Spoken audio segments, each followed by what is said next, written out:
The same Homer who pleased at Athens and Rome 2,000 years ago is still admired at Paris and at London.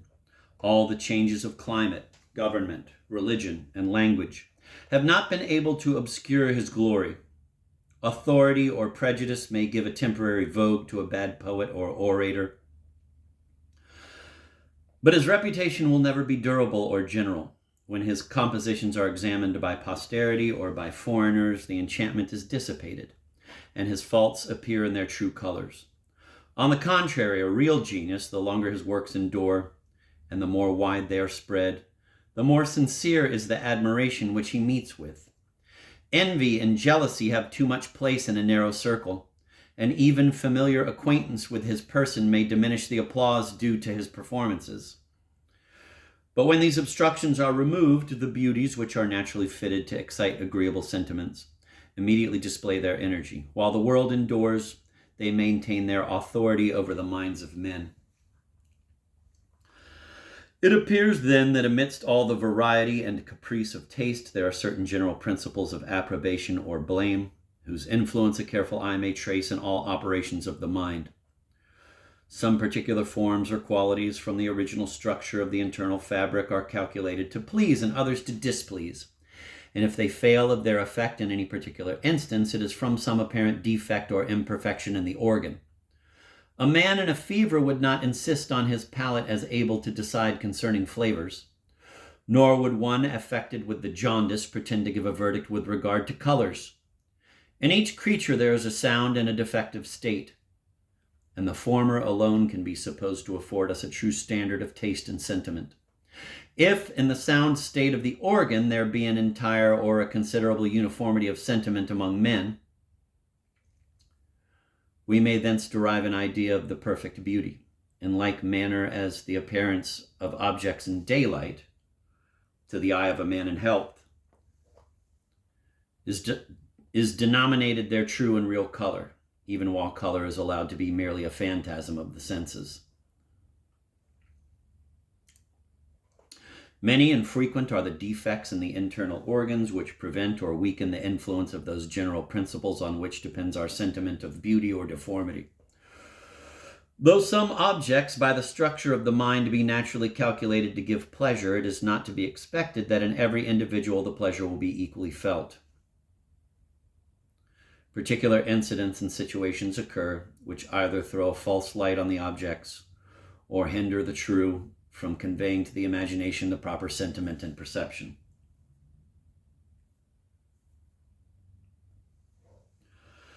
One obvious cause why many feel not the proper sentiment of beauty is the want of that delicacy of imagination which is requisite to convey a sensibility of those finer emotions. This delicacy everyone pretends to, everyone talks of it, and would reduce every kind of taste or sentiment to its standard.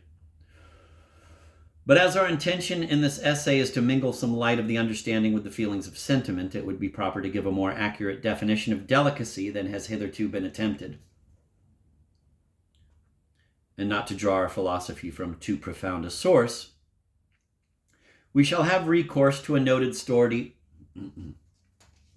We shall have recourse to a noted story. Me. We shall have recourse to a noted story in Don Quixote. I guess I was mixing the word story and Quixote, I guess. Storty. Quixote. Storty.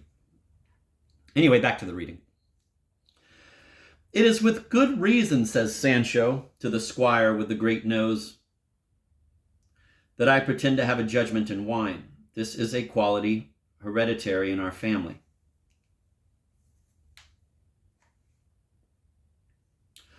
Two of my kinsmen were once called to give their opinion of a hogshead, which was supposed to be excellent, being old and of a good vintage. One of them tastes it, considers it, and after mature reflection pronounces the wine to be good, were it not for a small taste of leather, which he perceived in it.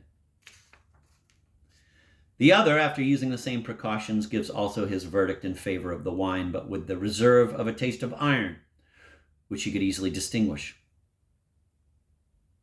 You cannot imagine how much they were both ridiculed for their judgment. But who laughed in the end? On emptying the hogshead, there was found at the bottom an old key with a leathern thong tied to it. The great resemblance between mental and bodily taste will easily teach us to apply this story. Though it be certain that beauty and deformity, more than sweet and bitter, are not qualities and objects, but belong entirely to the sentiment, internal or external, it must be allowed that there are certain qualities and objects which are fitted by nature to produce those particular feelings.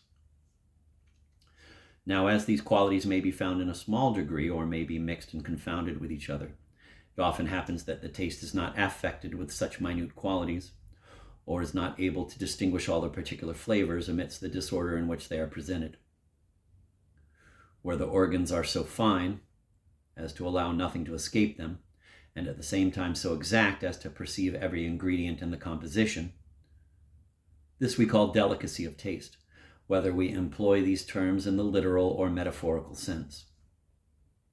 Here, then, the general rules of beauty are of use, being drawn from established models and from the observation of what pleases or displeases, when presented singly and in a high degree.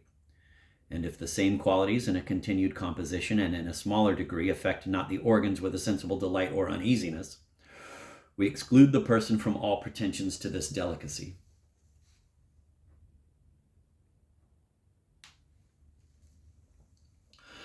To produce these general rules or avowed patterns of composition is like finding the key with the leathern thong, which justified the verdict of Sancho's kinsmen and confounded those pretended judges who had condemned them. Though the hogshead had never been emptied, the taste of the one was still equally delicate, and that of the other equally dull and languid.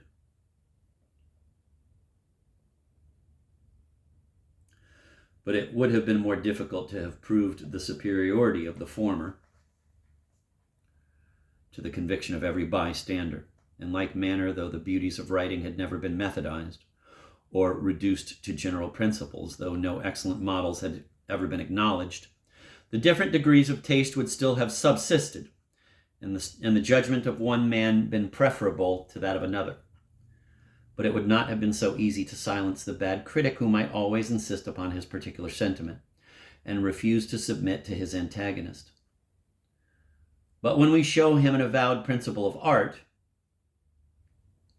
when we illustrate this principle by examples,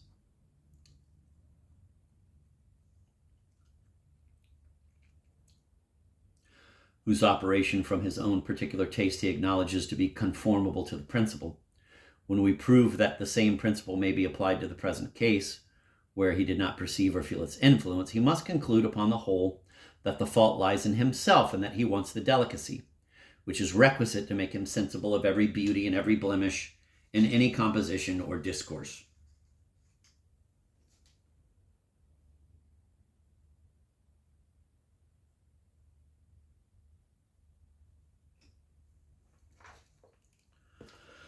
It is acknowledged to be the perfection of every sense or faculty to perceive with exactness its most minute objects and allow nothing to escape its notice and observation. The smaller the objects are which become sensible to the eye, the finer is that organ and the more elaborate its make and composition. A good palate is not tried by strong flavors, but by a mixture of small ingredients, where we are still sensible of each part, notwithstanding its minuteness and its confusion with the rest. In like manner, a quick and acute perception of beauty and deformity must be the perfection of our mental taste, nor can a man be satisfied with himself while he suspects that any excellence or blemish in a discourse has passed him unobserved.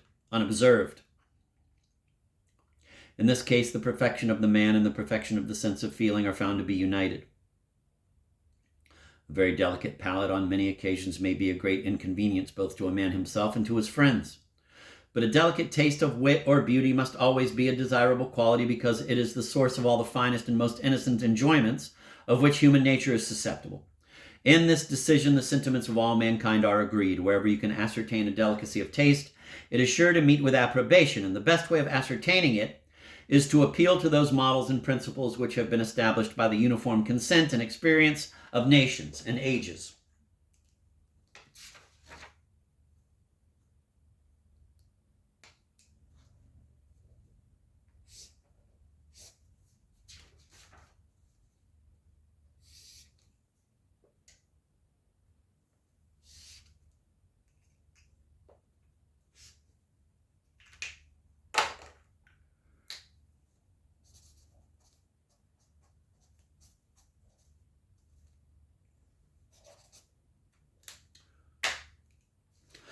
But though there be naturally a wide difference in point of delicacy between one person and another, nothing tends further to increase and improve this talent than practice in a particular art and the frequent survey or contemplation of a particular species of beauty.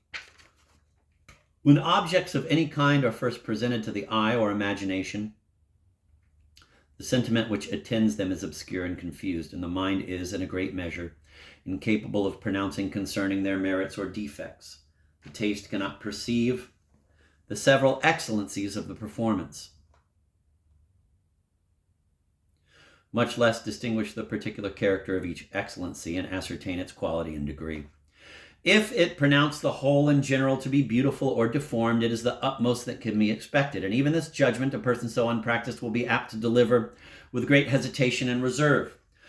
But allow him to acquire experience in those objects, his feeling becomes more exact and nice. He not only perceives the beauties and defects of each part, but marks the distinguishing species of each quality, and assigns it suitable praise or blame. A clear and distinct sentiment attends him through the whole survey of the objects, and he discerns that very degree and kind of approbation or displeasure which each part is naturally fitted to produce. The mist dissipates which seemed formerly to hang over the object. The organ acquires greater perfection in its operations and can pronounce without danger or mistake concerning the merits of every performance. In a word, the same address and dexterity which practice gives to the execution of any work is also acquired by the same means in the judging of it.